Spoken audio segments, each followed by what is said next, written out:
Ladies and gentlemen, with only one person being nominated as the new Speaker of the House, duly seconded by many of our colleagues, and gathering the majority vote of 186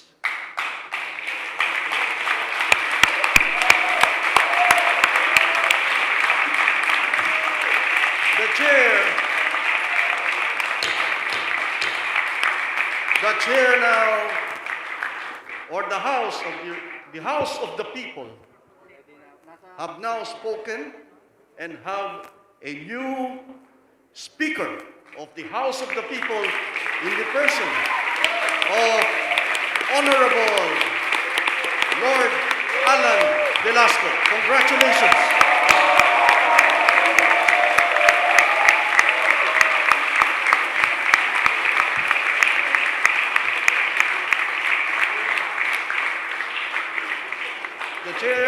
The chair would like to invite the newly elected Speaker to please take his oath.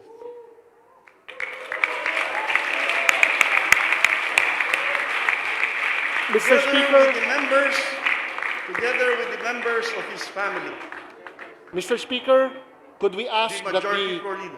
could we ask that the various party leaders and the leaders of the various blocks of the House join the Speaker in taking his oath before the presiding officer, Deputy Speaker Conrad Estrella, and before the Barangay Chairman of Barangay Matandang Balara, Barangay Chairman Alan Franza. Yes. The leaders mentioned by the distinguished majority floor leader is hereby invited to come forward and join the new Speaker, newly elected Speaker, Speaker Velasco, to take his oath before the members of the House of the Representatives.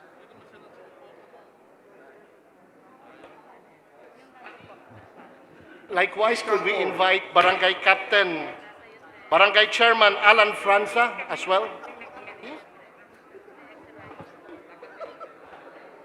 Dito kayo, Speaker.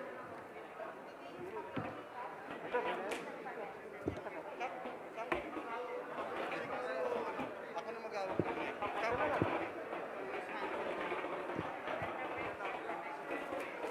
Mr. Speaker, could I also put on record that we thank the members of the minority for being present at today's session.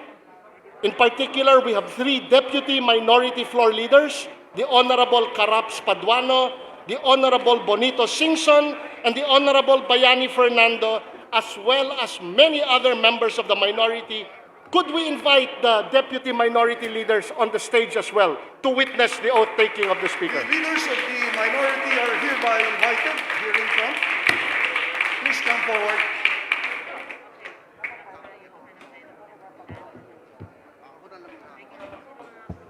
Alam mo na yung procedure, ano? Yeah. Teka, ito ka. Siguro, nasa pa si Mikey. Could we invite all those who nominated our Speaker to join him on stage? Kong Joey, please. Social distancing.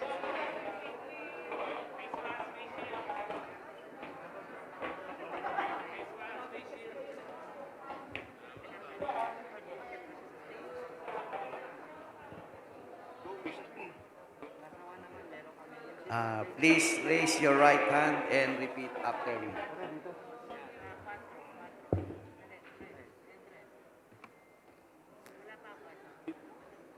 I, please state your name. Lord Allan Jay Velasco of Marinduque, Having been elected Speaker of the House of Representatives, having been elected as Speaker of the House of Representatives, hereby solemnly swear hereby solemnly swear that I will well and faithfully discharge that I will well and faithfully discharge, to the best of my abilities, to the best of my abilities, the duties of my present position, the duties of my present position, and of all others and of all others I may hereafter hold under the Republic of the Philippines, I may hereafter hold under the Republic of the Philippines, that I will support and defend the Constitution of the Philippines, that I will support and defend the Constitution of the Philippines, that I will bear true faith and allegiance to the same, that I will bear true faith and allegiance to the same,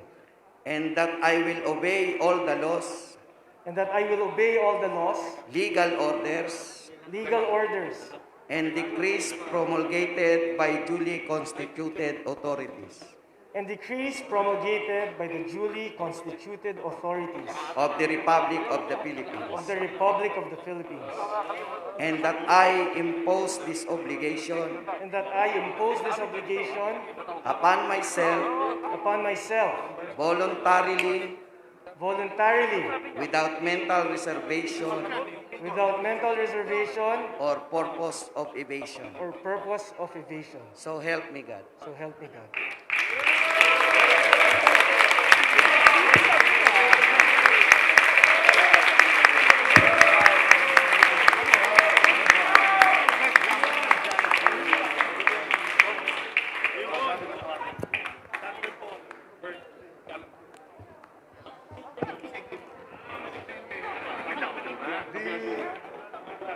The chair declares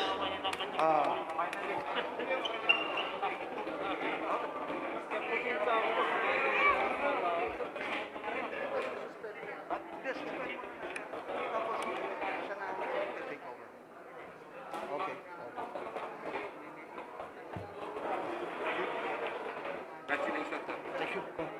Session. Mr. Speaker, I move to suspend session so that the Speaker, newly elected Speaker, Lord Allan Velasco, can begin to preside over the House of Representatives. So move, Mr. Speaker. Is there any objection? The chair hears none. Motion is hereby approved.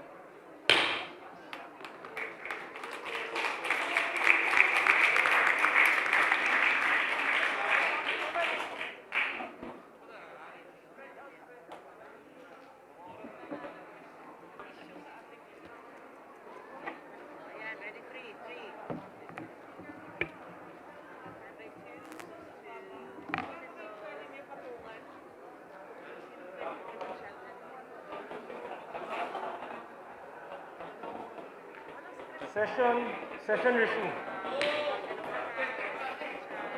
I would like to address this august body.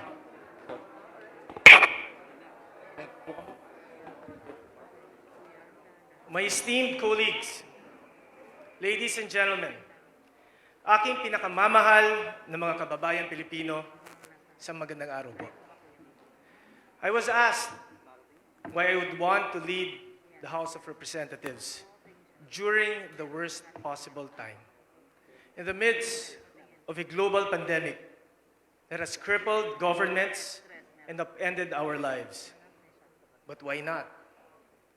The true measure of leadership comes not when things are easy, but especially when things are most difficult.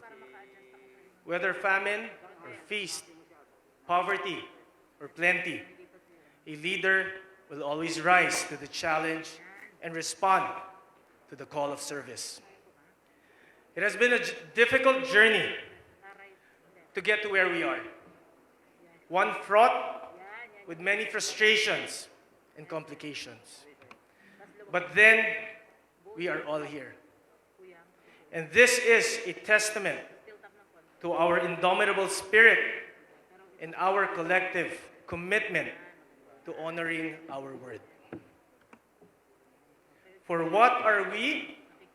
Who are we if we cannot live up to our word?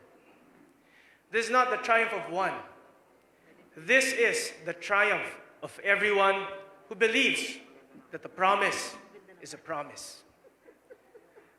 To my esteemed colleagues, this is day one of another chapter in this House when we renew and strengthen our commitment to support the President's legislative agenda and contribute to the shining legacy that the Duterte administration will leave behind. We commit to pass laws that are responsive to the needs of our fellow Filipinos here and abroad. Laws focused on jobs, the economy, healthcare, food on the table, peace and order, and clean, sustainable energy.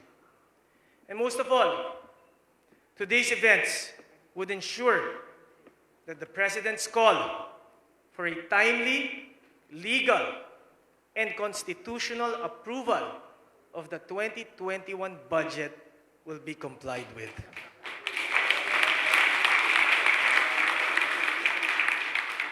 Nais ko pong pasalamatan ang mga parties, PDP Laban, Nationalist People's Coalition, the Partyless Coalition, the Visayan Bloc, the Northern Luzon Alliance Bloc, the Mindanaoan Bloc, the Metro Manila Bloc, the Bicolandia, BARM, including the NUP and NP parties, party leaders at mambabatas, naniniwala at sumusuporta sa ating kausa at adhikain para sa isang kongreso na tunay na para sa tao, hindi sa iilan lang. Nagpapasalamat rin ako sa tiwala at moral support ni Mayor Inday Sara Duterte, Deputy Speaker Pulong Duterte, at Senator Bongo.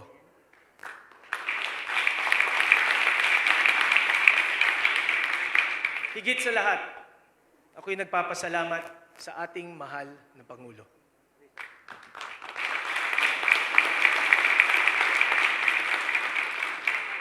A man of his word.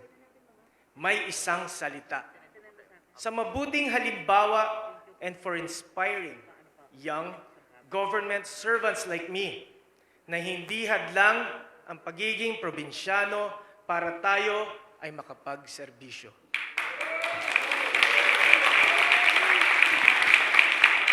That a young probinsyano congressman from a small province like Marinduque can be elected Speaker of the House of Representatives.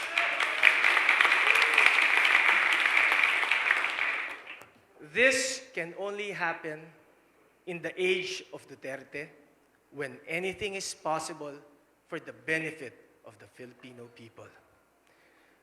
With this compelling proof that has installed me as a Speaker of the House, I would like to extend my hand to Speaker Cayetano and hope that he would be amenable to sit down with me as we comply with a term-sharing agreement for a peaceful transition for the benefit of our members and the country.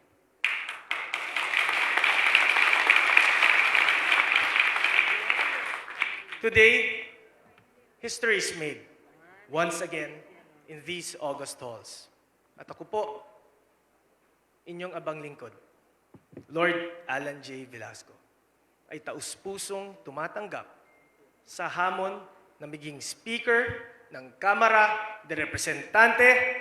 I accept this once-in-a-lifetime challenge to serve as Speaker of the House of Representatives of the 18th Congress. To my fellow Filipinos, I will not let you down. You have my word. Maraming salamat po.